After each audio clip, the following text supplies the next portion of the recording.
Assalamualaikum warahmatullahi wabarakatuh. Apa kabar anak-anakku sekalian?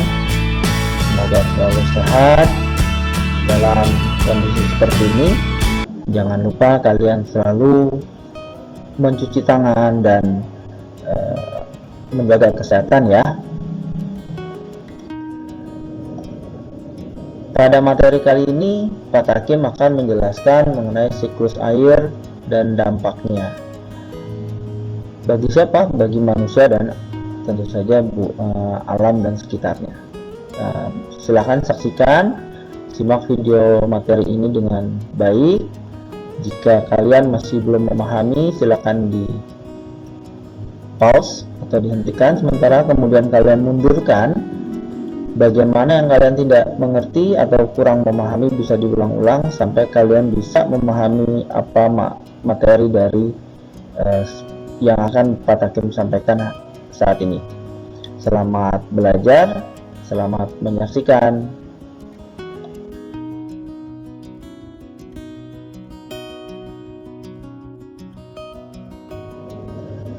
Yang kita pelajari sekarang adalah manfaat air.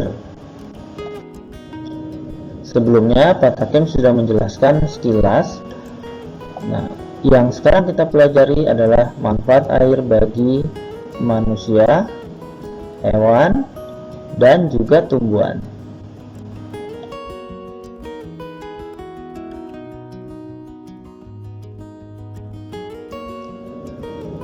Manfaat air yang pertama adalah bagi manusia. Yang pertama adalah dehidrasi. Apa sih dehidrasi itu? Dehidrasi adalah kondisi di mana tubuh kekurangan cairan lebih dari apa yang didapatkan oleh tubuh, sehingga keseimbangan cairan dalam tubuh itu berkurang. Nah, dehidrasi ini berbahaya tentu saja, karena bisa menyebabkan berbagai organ tubuh itu tidak dapat berfungsi secara normal. Nah, apa saja sih gejala-gejala dehidrasi itu?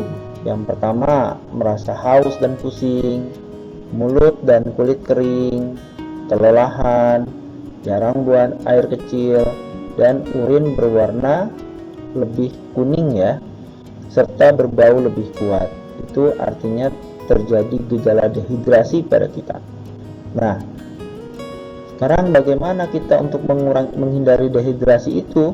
Tentu saja dengan meminum banyak cairan ya nak ya, bisa dengan air putih ya, atau air mineral, atau jus buah yang tentu saja yang encer ya, jus buah yang banyak mengandung air. Tapi kalau misalkan kalian dehidrasi atau manusia itu dehidrasi karena diare, sebaiknya jus buah dan susu itu dihindari.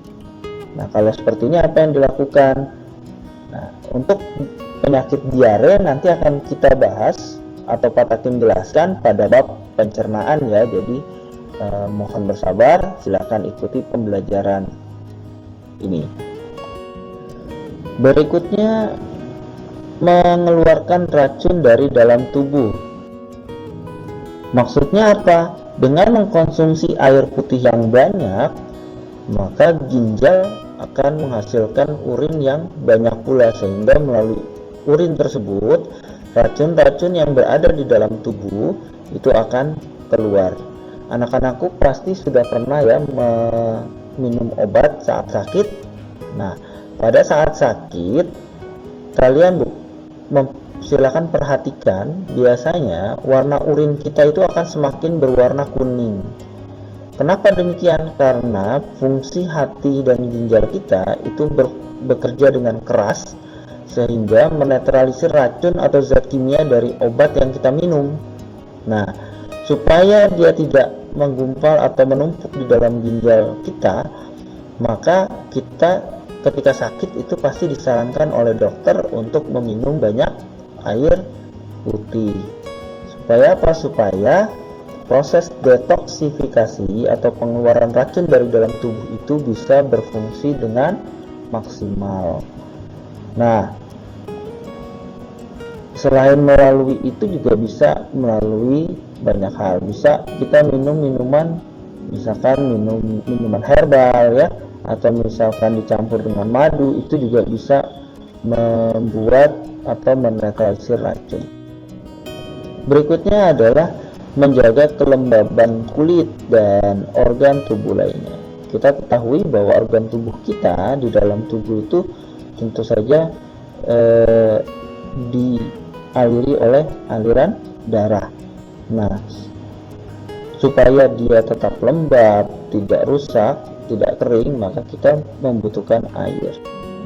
Kemudian mengatasi sembelit. Nah, sembelit ini apa? Ini adalah salah satu penyakit pencernaan ya nak ya.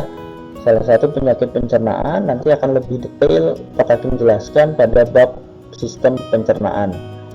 Jadi intinya kurang lebih, karena harusnya ketika kita itu mengeluarkan feses, tapi karena di dalam rektum kita air itu diserap kembali oleh tubuh di rektum, maka feses itu jadi keras dan susah untuk dikeluarkan. Berikutnya memperlancar aliran darah dalam tubuh. Nah, kita mengetahui bahwa darah manusia itu 90% adalah berupa cairan. Nah, sisanya apa? Ternyata darah kita itu juga ada yang berwujud padat. Nah, nanti kita akan bahas di bab peredaran darah. Kok ada sih darah kita itu berwujud padat gitu ya? Nanti kita bahas dan Pak Hakim jelaskan pada bab sistem peredaran darah. Jadi ditunggu saja ya.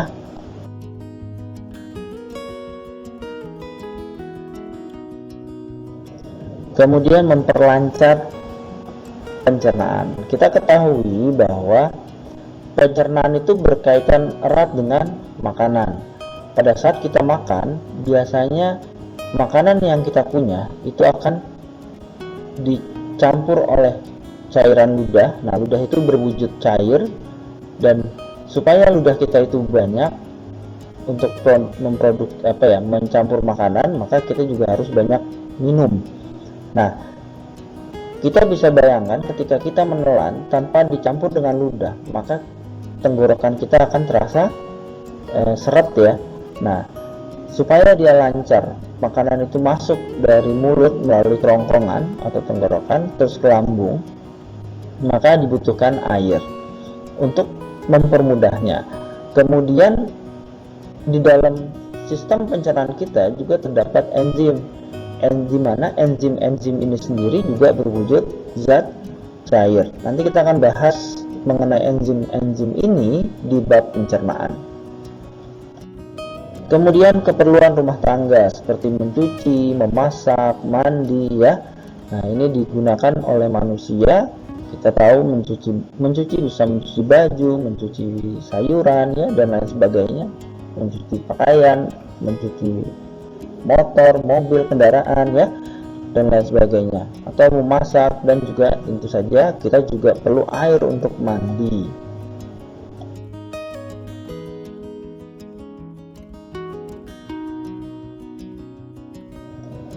Nah, bagi petani, air diperlukan untuk mengairi sawah atau kebunnya atau ladangnya supaya tumbuhannya bisa tumbuh subur.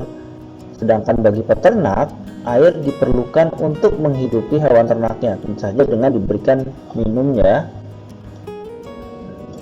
Kemudian sebagai sarana transportasi, kita ketahui bagi masyarakat di daerah Kalimantan, mereka banyak memanfaatkan sungai sebagai sarana transportasi. Kenapa demikian? Karena di daerah Kalimantan itu justru yang lebih luas adalah air sungainya daripada jalan rayanya. Jadi banyak masyarakat di sana menggantungkan hidup dengan atau bertransportasi dari satu tempat ke tempat lain itu menggunakan sungai atau melalui sungai. Nah, berikutnya sarana rekreasi dan olahraga. Kita ketahui contoh rekreasi, misalkan apakah di antara kalian ada yang tahu Venice ya di Italia?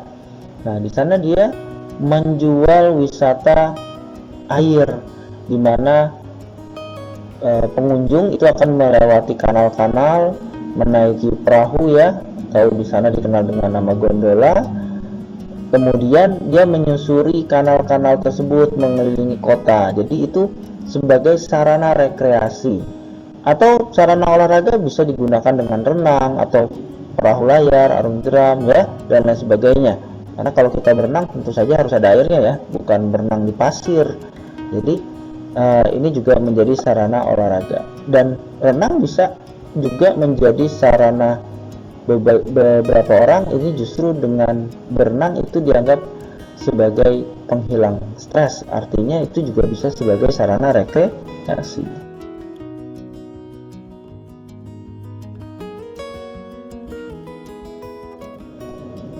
Kemudian manfaat bagi hewan. Bagi hewan tentu saja air dimanfaatkan untuk minum. Kemudian mengatur tekanan darah sehingga aliran darah lancar, hampir sama seperti manusia ya. Kemudian membantu memperlancar pencernaan, sama juga seperti manusia ya. Penjelasannya tadi sudah Pak Takim jelas. Kemudian membantu proses produksi susu. Nah, susu yang diproduksi ini tentu saja dari hewan-hewan yang berkembang biak dengan cara melahirkan ya. Seperti apa? Seperti sapi ya, kita bisa memanfaatkan susu sapi, kambing, susu kuda ya, susu domba, susu keledai, susu unta, itu digunakan oleh manusia untuk diminum ya, tentu saja dengan proses tertentu sehingga bisa dikonsumsi oleh manusia. Tapi banyak juga hewan-hewan yang tidak dikonsumsi oleh manusia, misalkan susu tikus ya, kita tidak mungkin minum susu tikus ya. Kemudian susu kucing atau susu lumba-lumba, paus ya, karena mereka juga termasuk ke dalam mamalia, artinya mereka menyusui. Kemudian merupakan habitatnya atau sebagai tempat hidup ya. Jadi contoh beberapa hewan-hewan air itu tentu saja harus memerlukan air supaya dia bisa hidup. Misalkan ikan ya, ikan mas, ikan bandeng ya, itu membutuhkan air. Ketika misalkan kita ambil ikan tersebut, kemudian tidak ada air di situ, maka tentu saja ikan itu akan mati. Selain ikan juga mamalia juga memerlukan air itu sebagai habitatnya, khususnya bagi mamalia yang hidupnya memang di air. Contohnya seperti apa ya? Nah, silahkan kalian tulis di kolom komentar ya, hewan mamalia apa yang hidup di air. Sebelumnya dapat Hakim jelaskan, jadi sebagai pengingat, coba tuliskan di kolom komentar ya. Kemudian untuk membersihkan tubuh agar tidak kotor dan terkena penyakit kulit. Contoh misalkan seperti seekor gajah itu biasanya senang sekali menyemprotkan air ke tubuhnya melalui belalainya. Kenapa? Karena dengan cara itu dia bisa mengusir lalat-lalat yang suka mengerubunginya.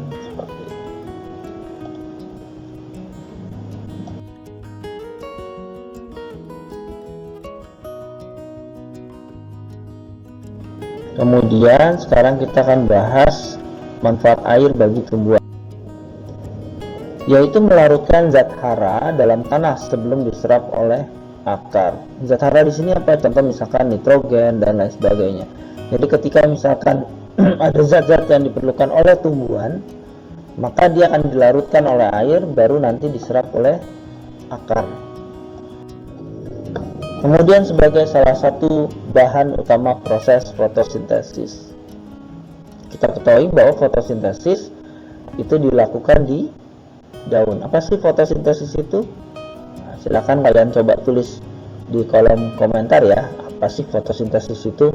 Nah, ketika fotosintesis terjadi, maka dia membutuhkan air, dimana ketika air ketemu dengan CO2 atau karbon dioksida, dibantu dengan sinar matahari dan juga klorofil, maka akan menghasilkan beberapa zat. Salah satunya adalah yaitu zat karbohidrat atau C6H12O6 ditambah dengan O2 atau oksigen dan juga uap air. Nah, dimana nanti zat karbohidrat itulah yang nanti akan disimpan sebagai cadangan makanan bagi tumbuhan, baik itu di buah, di batang, di akar, ya, dan lain sebagainya. Nah, nanti itu sudah kita pelajari ya di kelas 4. Jadi kalian tinggal review kembali tumbuhan apa saja yang menyimpan cadangan makanannya di buah, di batang, dan di akar. Kemudian mengangkut hasil fotosintesisnya ke seluruh bagian tumbuhan. Seperti yang tadi Pak Takim bilang, bisa ke buah, bisa ke daun, ya, bisa ke batang, dan bisa juga ke akar. Jadi balik lagi ke akar, tapi tentu saja dengan bentuk yang berbeda. Kalau dari akar menuju daun itu adalah bahan mentahnya, tapi kalau dari daun ke akar itu udah yang jadi.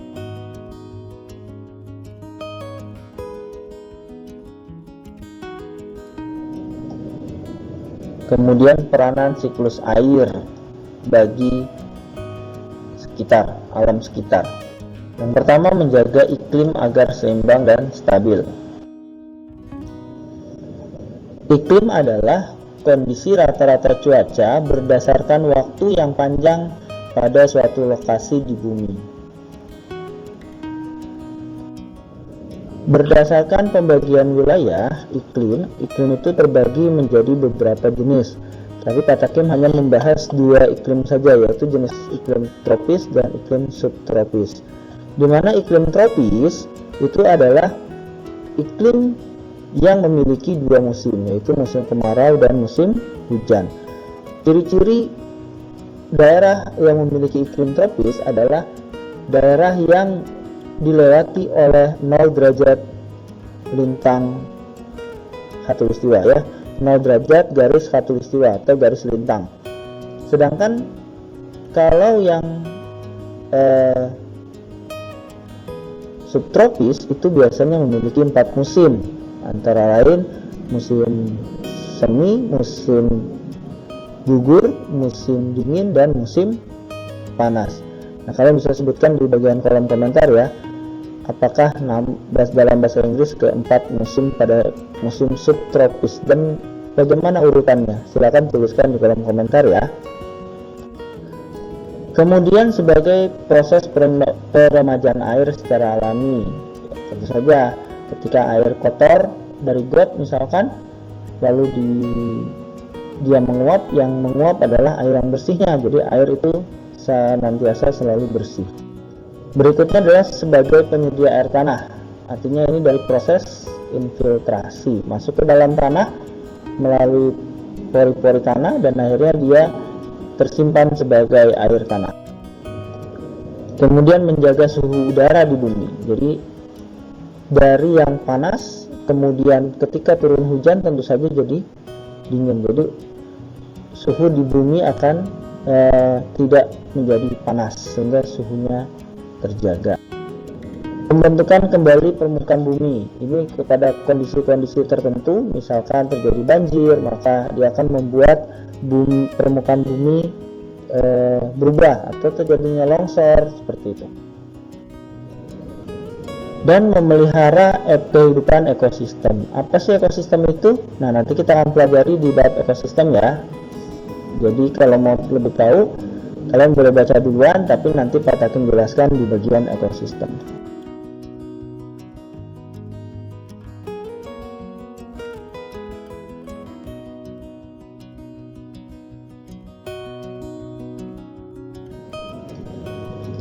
Materi berikutnya adalah kegiatan manusia yang mempengaruhi siklus air.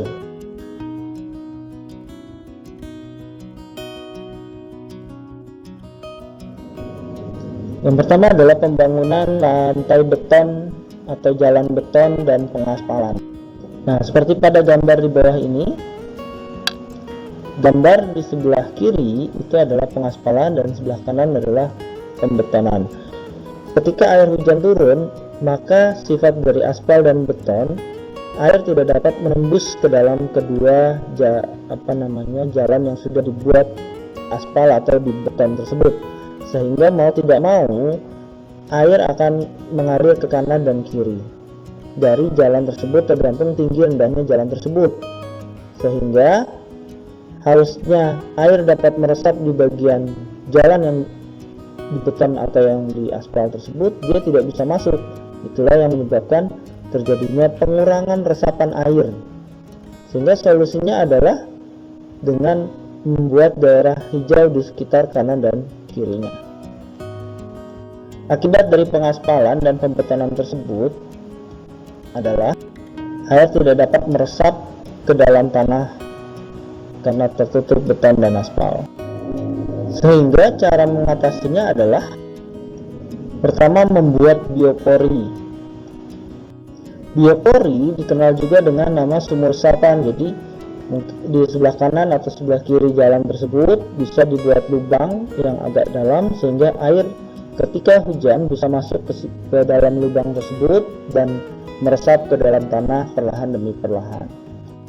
Yang berikutnya adalah menggunakan paving block untuk area memungkinkan seperti perumahan atau daerah perkampungan ya.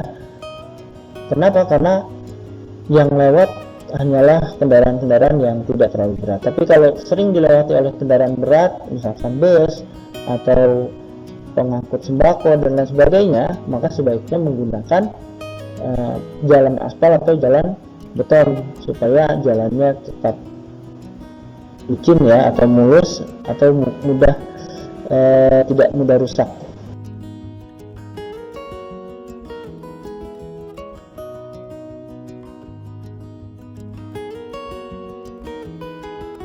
Ini adalah contoh paving block.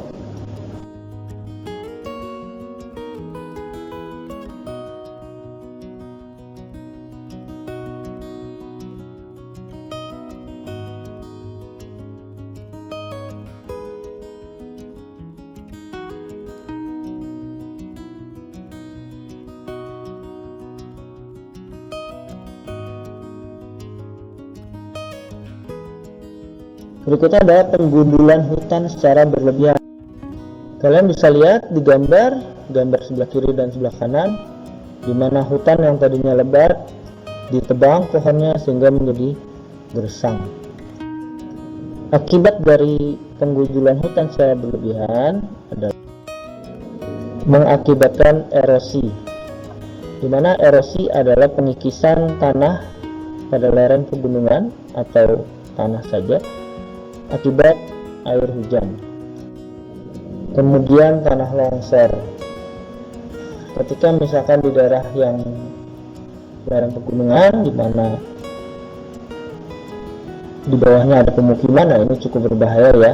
Ketika tanah itu turun bersama dengan air hujan bisa menutup permukiman warga. Kemudian banjir. Bagaimana cara mengatasi supaya tidak terjadi hal demikian? Tentu saja yang pertama adalah reboisasi atau penanaman hutan kembali yang gundul, baik itu di lereng pegunungan atau di daerah yang lebih tinggi. Terasering menurut Suparta Atmaja, terasering adalah bangunan konservasi tanah dan air secara mekanis yang dibuat untuk memperkecil kemiringan lereng atau mengurangi panjang lereng dengan cara menggali dan menguruk tanah melintang di lereng. Fungsinya apa? Supaya banyak terjadinya peresapan dan pelambatan arus air di lereng pegunungan. Terasering sendiri mempunyai bahasa lain yaitu sengkedan atau bahasa Inggrisnya teras, di mana terasering ini di Bali dikenal juga dengan nama subak. Ya, di Bali dikenal dengan nama subak, dan subak ini sendiri sudah masuk ke dalam salah satu cagar budaya ya di Bali. Berikutnya adalah tebang pilih. Tebang pilih itu apa? Tebang pilih adalah di mana pengelola hutan itu ketika dia menebang pohon, itu yang dipilih adalah pohon-pohon yang tua saja, sedangkan pohon yang muda itu tidak ditebang. Fungsinya apa? Ketika pohon tua ditebang, maka dia juga wajib menanam kembali pohon yang sama, sehingga ketika pohon muda itu sudah mulai masa panen atau masa bisa ditebang, pohon yang baru ditanam itu juga sebelumnya saat ditebang pohon yang lama, maka pohon itu akan bisa menjadi pohon produksi berikutnya, sehingga tidak habis pohonnya.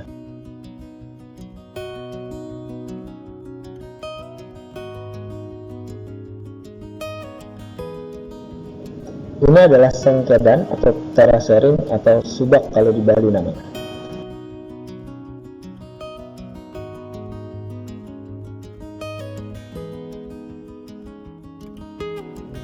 Berikutnya pengambilan air secara berlebihan. Seperti terlihat pada gambar, akibat eksploitasi air yang berlebihan mengakibatkan pertama penurunan muka air tanah, sehingga otomatis jika terus lama-lama hilang maka akan terjadi kekeringan. Yang kedua, tercemar air tanah. Tercemar air tanah di sini bisa juga terjadi karena intrusi air laut atau masuknya air laut ke dalam tanah, sehingga manusia tidak dapat memenuhi kebutuhan hak hidupnya, yaitu memiliki air. Nah, ini sangat berbahaya, bahkan bisa menyebabkan tenggelamnya sebuah pulau. Tapi ya biasanya pulau-pulau yang kecil. Kalau pulau-pulau yang besar di daerah-daerah pesisir mungkin yang akan lebih berdampak.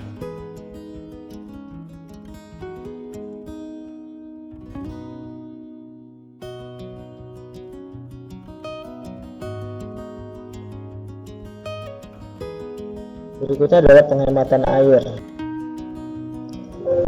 Yang pertama adalah siramlah tanaman pada pagi atau sore hari menggunakan limbah air yang tidak terlalu kotor. Limbah di sini maksudnya adalah limbah misalkan bekas cucian beras atau bekas minum teh, gitu, minum kopi. Jadi bukan limbah yang berasal dari cucian yang menggunakan deterjen.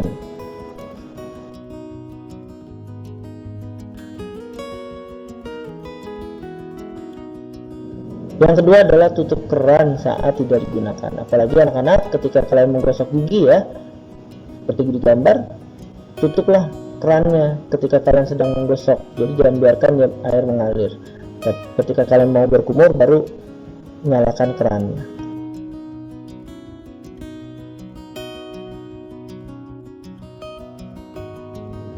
Yang ketiga, gunakanlah mesin cuci dengan beban yang penuh. Dalam artian cukup ya, jangan terlalu penuh juga, nanti nggak bisa digunakan atau bahkan rusak.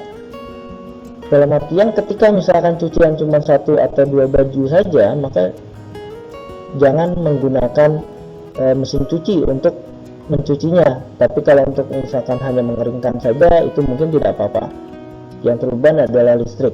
Tapi kalau misalkan cuma 2 baju menggunakan mesin cuci, otomatis air akan banyak terbuang.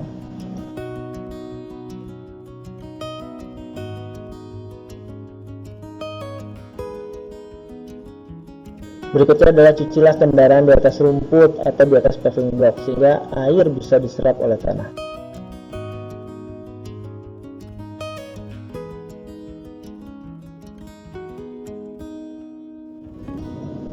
Kemudian jika memungkinkan mandilah dengan pancuran.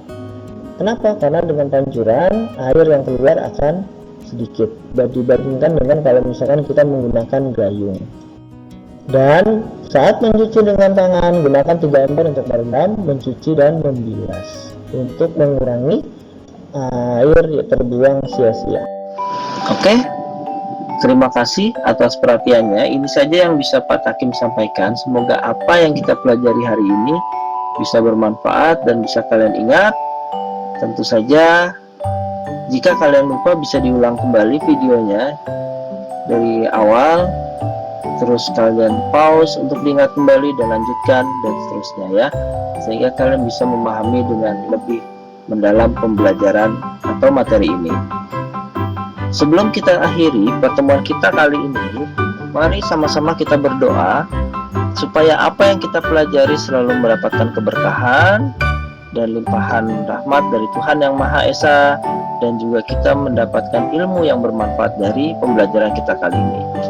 Yuk sama-sama kita berdoa menurut agama dan kepercayaan masing-masing. Berdoa dimulai. Selesai.